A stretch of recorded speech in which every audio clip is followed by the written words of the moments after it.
What every Russian schoolboy knows. Good time of day to all you my chess friends here on the Internet Chess Club. This is Grandmaster Yermolinsky. Welcome back to Whatever Russian Schoolboy Knows.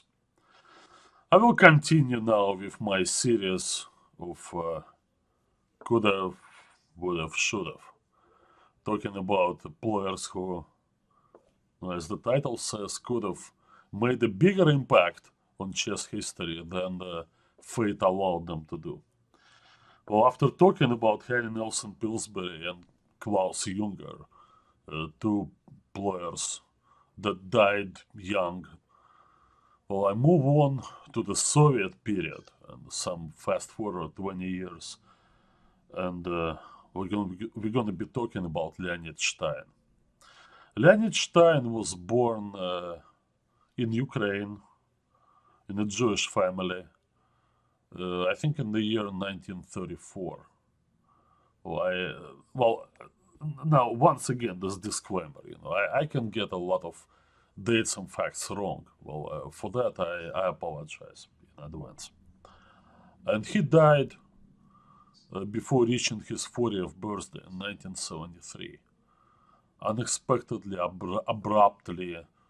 Well, he wasn't sick before, and well, it was a shocking loss to the world chess community.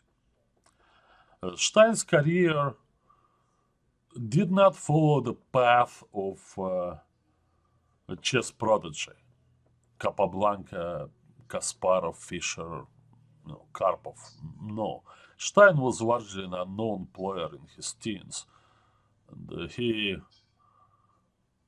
joined the army, as all Russian schoolboys had to do upon graduating from school, and he played chess and he improved while playing in army tournaments.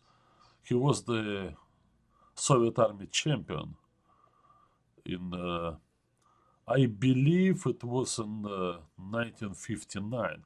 So somewhat later in life he ended up in the army. I don't really know details. Rather, I don't remember.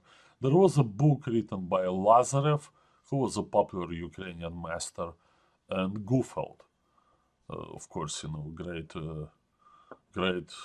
fast Eddie Gufeld, as sometimes he was called, the prolific writer and the popular grandmaster, who obviously knew Stein quite well, because before settling in Georgia, Gufeld lived in Ukraine and was one of the top Ukrainian players.